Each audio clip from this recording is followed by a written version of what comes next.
ನಮಸ್ಕಾರ ಸ್ನೇಹಿತರೆ, ನನ್ನ ಸ್ಟಡಿ ವಿತ್ ಶಂಕರ್ 24 ಯೂಟ್ಯೂಬ್ ಚಾನಲ್ಗೆ ಸ್ವಾಗತ. ಇಂದಿನ ತರಗತಿಯಲ್ಲಿ ಕದಂಬ ಸಾಮ್ರಾಜ್ಯದ ಕುರಿತು ತಿಳಿದುಕೊಳ್ಳೋಣ. ಇದು ಪರೀಕ್ಷಾ ದೃಷ್ಟಿಯಿಂದ ಇಂಪಾರ್ಟೆಂಟ್ ಆದಂತಹ ಸಾಮ್ರಾಜ್ಯ. ಕರ್ನಾಟಕ ಇತಿಹಾಸದಲ್ಲಿ ಕರ್ನಾಟಕವನ್ನ ಆಳಿದ ಮೊಟ್ಟ ಮೊದಲ ರಾಜಮನೆತನ ಯಾವುದಂದ್ರೆ ಕದಂಬರು. ಕರ್ನಾಟಕವನ್ನು ಆಳಿದ ಪ್ರಥಮ ಶುದ್ಧ ಕನ್ನಡ ರಾಜಮನೆತನ ಕದಂಬರು. ಕದಂಬರ ಸಮಕಾಲೀನ ರಾಜಮನೆತನ ಯಾವುದಂದ್ರೆ ಗಂಗರು. ಕದಂಬರು ನಮ್ಮ ರಾಜ್ಯದ ಪಶ್ಚಿಮ ದಿಕ್ಕಿನಲ್ಲಿ ಆಡಳಿತವನ್ನು ಮಾಡ್ತಾ ಇದ್ರೆ, ಗಂಗರು ಪೂರ್ವ ದಿಕ್ಕಿನಲ್ಲಿ ಆಡಳಿತವನ್ನ ಮಾಡ್ತಾ ಇದ್ರು. ಸೊ ಇವೆರಡು ಕೂಡ ಸಮಕಾಲೀನ ರಾಜಮನೆತನಗಳು. ಇನ್ನ ಕದಂಬರ ರಾಜಧಾನಿ ಯಾವುದು ಅಂದ್ರೆ ಬನವಾಸಿ. ಇದು ಪ್ರಸ್ತುತ ಉತ್ತರ ಕನ್ನಡ ಜಿಲ್ಲೆಯ ಸಿರಿಸಿ ತಾಲೂಕಿನ ವರದಾ ನದಿಯ ಎಡದಂಡೆಯ ಮೇಲಿದೆ. ಪ್ರಶ್ನೆಯನ್ನು ಕೇಳ್ತಾರೆ ಸ್ನೇಹಿತರೆ, ಕದಂಬರ ರಾಜಧಾನಿ ಯಾವುದು ಅಂತ ಕೇಳ್ತಾರೆ, ಬನವಾಸಿ. ಇದು ಉತ್ತರ ಕನ್ನಡ ಜಿಲ್ಲೆಯ ಸಿರಸಿ ತಾಲೂಕಿನ ವರದಾ ನದಿಯ ಎಡದಂಡೆಯ ಮೇಲಿದೆ. ಇಂಪಾರ್ಟೆಂಟ್. ಇನ್ನ ಕದಂಬರ ಲಾಂಛನ ಯಾವುದು ಅಂತ ಕೇಳ್ತಾರೆ, ಸಿಂಹ. ಇವರ ರಾಜ ಲಾಂಛನ ಸಿಂಹ. ಇವರ ಧ್ವಜ ಯಾವುದು ಅಂತ ಕೇಳ್ತಾರೆ, ವಾನರ ಧ್ವಜ ಅಥವಾ ಪಿಂಚ ಧ್ವಜ ಅಂತ ಇವರ ಧ್ವಜದ ಹೆಸರು. ಇನ್ನ ಅವರ ಮೂಲ ಪುರುಷ ತ್ರಿಲೋಚನ ಕದಂಬ. ಇವರ ಮೊದಲ ಐತಿಹಾಸಿಕ ವ್ಯಕ್ತಿ ಯಾರಂದ್ರೆ, ಕದಂಬರ ಮೊದಲ ಐತಿಹಾಸಿಕ ವ್ಯಕ್ತಿ ವೀರಶರ್ಮ. ಈ ಕದಂಬರು ಮಾನವ್ಯ ಗೋತ್ರ ಹಾರತಿ ಪುತ್ರ ವಂಶಕ್ಕೆ ಸೇರಿದವರು. ಕದಂಬ ಸಾಮ್ರಾಜ್ಯ ಮಾನವ್ಯ ಗೋತ್ರಕ್ಕೆ ಸಂಬಂಧಪಟ್ಟಂತಹ ಒಂದು ಮನೆತನ. ಮಾನವ್ಯ ಗೋತ್ರ ಹಾರತಿ ಪುತ್ರ ವಂಶ, ಇವರ ಹಾರತಿ ಪುತ್ರ ವಂಶಕ್ಕೆ ಸೇರಿದವರು. ಇಂಪಾರ್ಟೆಂಟ್ ಆಗುತ್ತೆ. ಇನ್ನ ಮಯೂರ ಶರ್ಮ ಕದಂಬರ ಪ್ರಸಿದ್ಧ ದೊರೆ, ಕದಂಬ ವಂಶದ ಸ್ಥಾಪಕ. ಇಂಪಾರ್ಟೆಂಟ್. ಮಯೂರ ಶರ್ಮ ಕ್ರಿಸ್ತಶಕ 345ರಿಂದ 365ರವರೆಗೆ ಆಡಳಿತವನ್ನು ಮಾಡ್ತಾನೆ.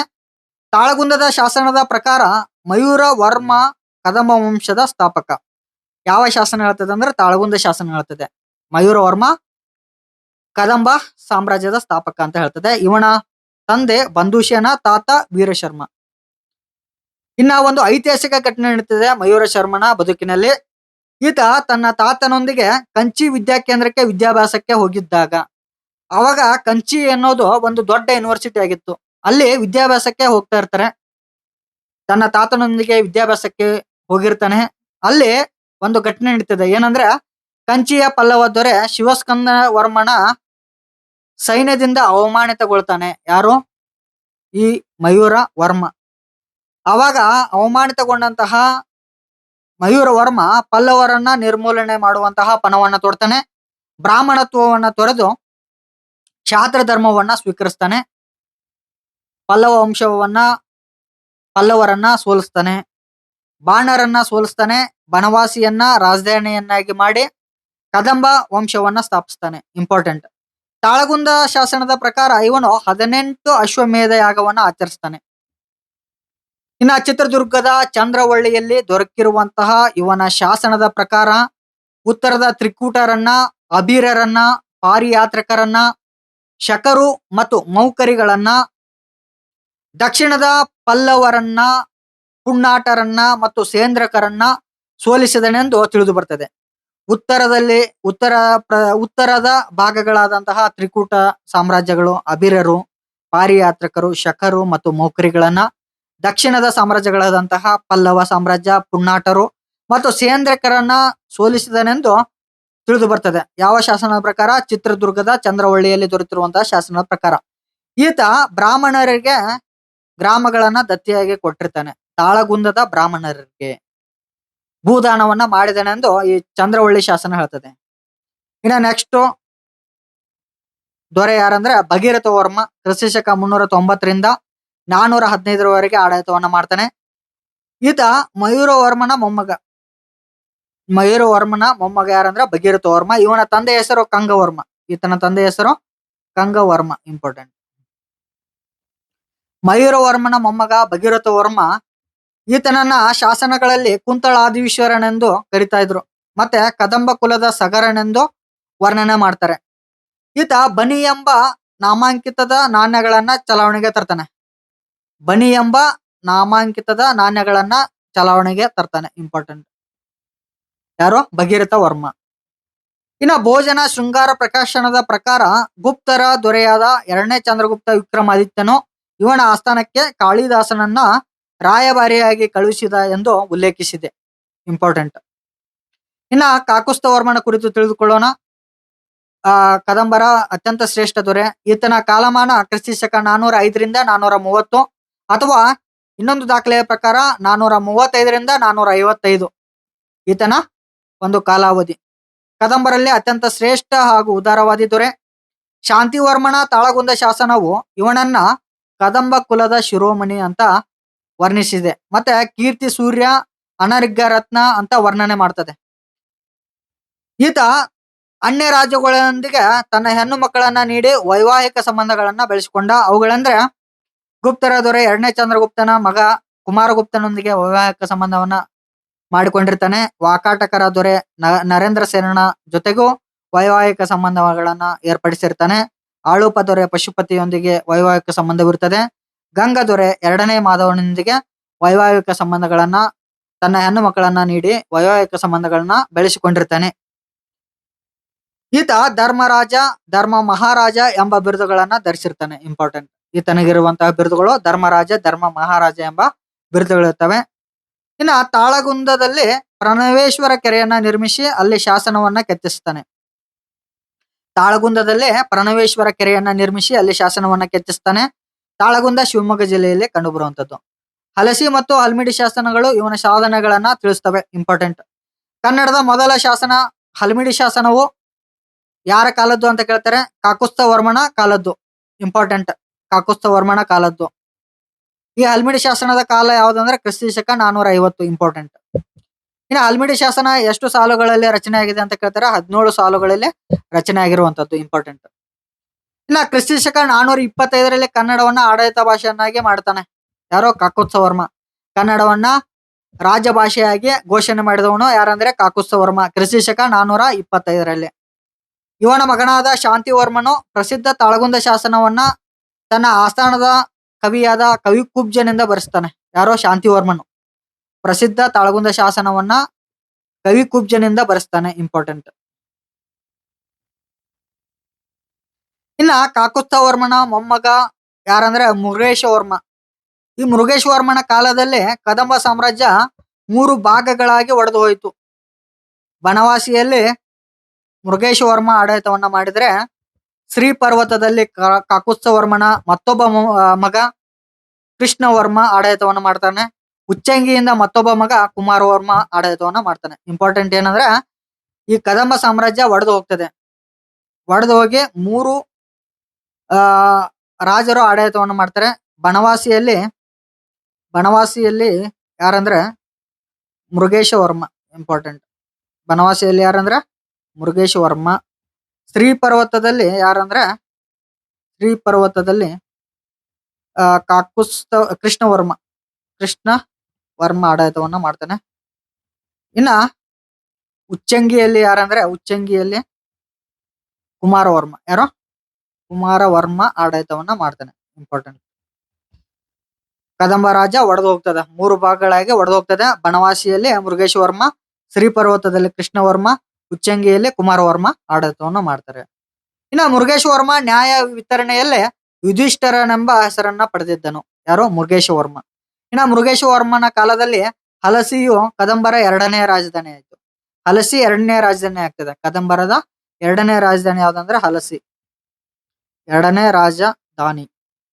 ಇನ್ನ ರವಿವರ್ಮ ಕ್ರಿಸ್ತಿ ಶಕ 485ರಿಂದ 530ರವರೆಗೆ ಆಡಳಿತವನ್ನು ಮಾಡ್ತಾರೆ. ಕದಂಬರ ಕೊನೆಯ ಪ್ರಸಿದ್ಧ ರಾಜ ಈತ. ಇನ್ನ ರವಿವರ್ಮನ ಸಾವಿನ ನಂತರ ಈತನ ರಾಣಿ ಸತಿ ಸಹಗಮನವನ್ನ ಆಚರಿಸ್ತಾಳೆ. ರಾಜ್ಯದಲ್ಲಿನ ಪ್ರಥಮ ಮಾಸ್ತಿ ಮರಣದ ಉಲ್ಲೇಖವಾಗಿರುವಂತದ್ದು. ಇದು ರಾಜ್ಯದಲ್ಲಿನ ಪ್ರಥಮ ಮಾಸ್ತಿ ಮರಣದ ಉಲ್ಲೇಖವಾಗಿದೆ. ಮಾಸ್ತಿ ಕಲ್ಲು ಶಾಸನ ಅಂದ್ರೆ ಈತನ ರಾಣಿ ಸತಿ ಸಹಗಮನವನ್ನ ಆಚರಿಸ್ತಾಳೆ. ಇದು ಕೂಡ ಇಂಪಾರ್ಟೆಂಟ್. ಇನ್ನ ಕದಂಬರ ಕಾಲದ ಆಡಳಿತವನ್ನು ನೋಡೋಣ. ಇವರು ಆಡಳಿತದಲ್ಲಿ ಶಾತವಾಹನರನ್ನ ಅನುಕರಣೆಯನ್ನ ಮಾಡ್ತಾರೆ. ಶಾತವಾಹನರ ಆಡಳಿತ ಪದ್ಧತಿಯನ್ನ ಅನುಕರಣೆ ಮಾಡ್ತಾರೆ. ಪಂಚ ಪ್ರಧಾನರೆಂಬ ಮಂತ್ರಿ ಪರಿಷತ್ತು ರಾಜನ ಸಹಾಯಕ್ಕೆ ಇರ್ತದೆ. ಇವರ ಆಡಳಿತದಲ್ಲಿ ಪಂಚ ಪ್ರಧಾನರೆಂಬ ಮಂತ್ರಿ ಮಂಡಲ ಇರ್ತದೆ. ಇದು ಇಂಪಾರ್ಟೆಂಟ್. ಪಂಚ ಪ್ರಧಾನರೆಂಬ ಮಂತ್ರಿ ಮಂಡಲ ಇರ್ತದೆ. ಅವರುಗಳೆಂದರೆ ಮನೆ ವೇರ್ಗಡೆ, ಅರಮನೆ ವ್ಯವಹಾರ ನೋಡಿಕೊಳ್ಳುವಂತಹ ಮಂತ್ರಿ. ಮನೆ ವರ್ಗಡೆ, ಅರಮನೆ ವ್ಯವಹಾರ ನೋಡಿಕೊಳ್ಳುವಂತಹ ಮಂತ್ರಿ. ಪ್ರಧಾನ ಈತ ಖಜಾನೆ ಅಧಿಕಾರಿ. ಪ್ರಧಾನ ಅನ್ನೋ ಮಂತ್ರಿ ಖಜಾನೆ ಅಧಿಕಾರಿ. ತಂತ್ರಪಾಲ ವಿದೇಶಿ ವ್ಯವಹಾರವನ್ನ ನೋಡಿಕೊಳ್ತಿದ್ದ. ತಂತ್ರಪಾಲ ಎಂಬ ಮಂತ್ರಿ ವಿದೇಶಿ ವ್ಯವಹಾರವನ್ನ ನೋಡ್ಕೊಳ್ತಾ ಇದ್ದ. ಪ್ರಮುಖ ಪಾಲ ಈತ ಆಸ್ಥಾನದ ನಿಯಂತ್ರಣವನ್ನ ಮಾಡ್ತಾ ಇದ್ದ. ಇನ್ನ ಕಾರ್ಯದರ್ಶಿ ಎಂಬ ಹೀಗೆ 5 ಪಂಚ ಪ್ರಧಾನರೆಂಬ ಮಂತ್ರಿಗಳಿರ್ತಾರೆ.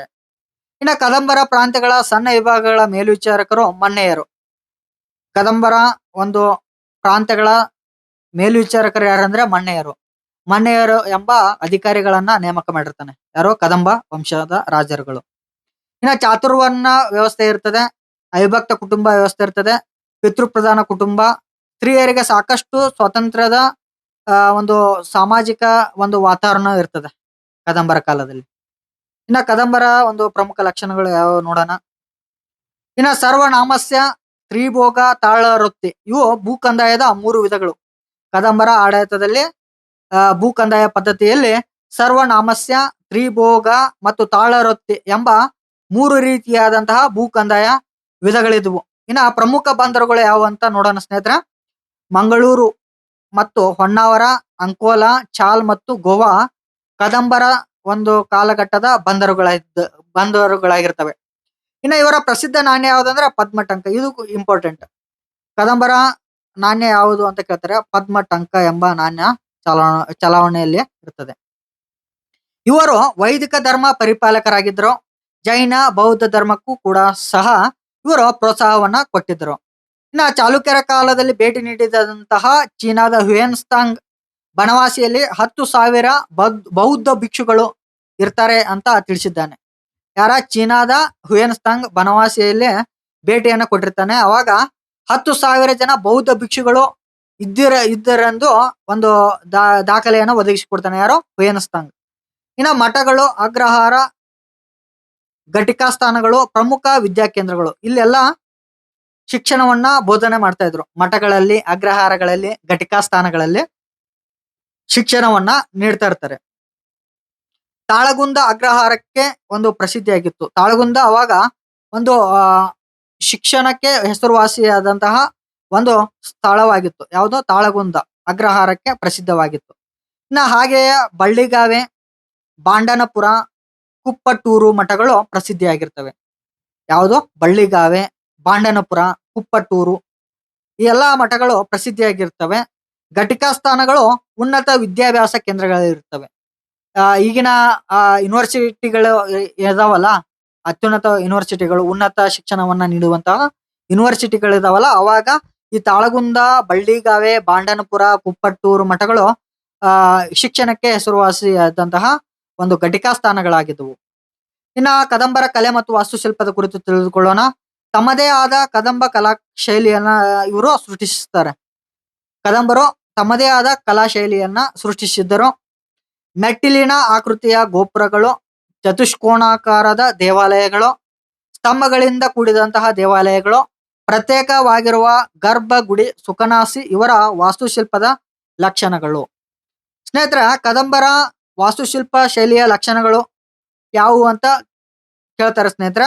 ಇವರು ಪ್ರತ್ಯೇಕವಾಗಿರುವಂತಹ ಗರ್ಭಗುಡಿ, ಸುಖನಾಸಿ ಇವರ ವಾಸ್ತುಶಿಲ್ಪ ಶೈಲಿಯ ಲಕ್ಷಣಗಳಾಗಿದ್ದವು. ಮತ್ತೆ ಸ್ತಂಭಗಳಿಂದ ಕೂಡಿದ ಕಂಬಗಳನ್ನ ಕೂಡಿದಂತಹ ದೇವಾಲಯಗಳನ್ನ ರಚನೆ ಮಾಡ್ತಾ ಇದ್ರು. ಮೆಟ್ಟಿಲಿನ ಆಕೃತಿಯ ಗೋಪುರಗಳನ್ನ, ಚತುಷ್ಕೋಣಾಕಾರದ ದೇವಾಲಯಗಳು ಇಂಪಾರ್ಟೆಂಟ್. ಇವರ ಕಾಲದಲ್ಲಿ ಚತುಷ್ಕೋಣಾಕಾರದ ದೇವಾಲಯಗಳು ರಚನೆ ಆಗ್ತವೆ. ಇನ್ನ ಪ್ರಮುಖ ದೇವಾಲಯಗಳನ್ನ ನೋಡೋಣ. ಕದಂಬರ ಕಾಲದ ಪ್ರಮುಖ ದೇವಾಲಯಗಳು. ತಾಳಗುಂದದ ಪ್ರಣವೇಶ್ವರ ಬಹಳ ಇಂಪಾರ್ಟೆಂಟ್ ದೇವಾಲಯ. ಕದಂಬರ ಕಾಲದಲ್ಲಿ ರಚನೆಯಾದ ಪ್ರಮುಖ ದೇವಾಲಯ. ಇನ್ನ ಬನವಾಸಿಯ ಮಧುಕೇಶ್ವರ ದೇವಾಲಯ, ವರಾಹ ನರಸಿಂಹ ದೇವಾಲಯ ಇಂಪಾರ್ಟೆಂಟ್ ದೇವಾಲಯಗಳು. ದೊಡ್ಡ ಗದ್ದನವಳ್ಳಿಯ ಲಕ್ಷ್ಮೀ ದೇವಾಲಯ ಇವು ಪ್ರಮುಖ ದೇವಾಲಯಗಳು. ಮತ್ತೆ ಬಿಂಡ್ನಾಪುರದಲ್ಲಿ ಜೈನ ಬಸದಿ ರಚನೆ ಮಾಡಿರ್ತಾರೆ. ಹಲಸಿಯಲ್ಲಿ ಜೈನ ಬಸದಿ, ಕಲ್ಲೇಶ್ವರದಲ್ಲಿ ತ್ರಿಕೂಟ ಅಥವಾ ಸುವರ್ಣೇಶ್ವರ ರಾಮೇಶ್ವರ, ಮತ್ತೆ ಹತ್ತಿಕೇಶ್ವರ ಅಲ್ಲಿ ಕೂಡ ದೇವಾಲಯಗಳನ್ನ ರಚನೆ ಮಾಡಿರ್ತಾರೆ. ಇಂಪಾರ್ಟೆಂಟ್. ತಾಳಗುಂದ ಪ್ರಣವೇಶ್ವರ ಕದಂಬರ ಕುಲದೇವರು. ಕದಂಬರ ಕುಲದೇವರು ಯಾವ್ದಂದ್ರೆ ತಾಳಗುಂದದ ಪ್ರಣವೇಶ್ವರ. ತಾಳಗುಂದದ ಪ್ರಣವೇಶ್ವರ ಪ್ರಣವೇಶ್ವರ ಕದಂಬರ ಕುಲದೇವರು. ಕದಂಬರ ಕುಲದೇವರು ಯಾವುದು ಅಂತ ಕೇಳ್ತಾರೆ.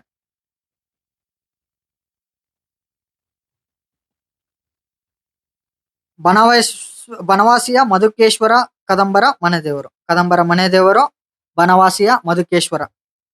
ಬನವಾಸಿಯ ಮಧುಕೇಶ್ವರ ಇಂಪಾರ್ಟೆಂಟ್. ಮತ್ತೆ ತಾಳಗುಂದದ ಪ್ರಣವೇಶ್ವರ ಕದಂಬರ ಕುಲದೇವರು.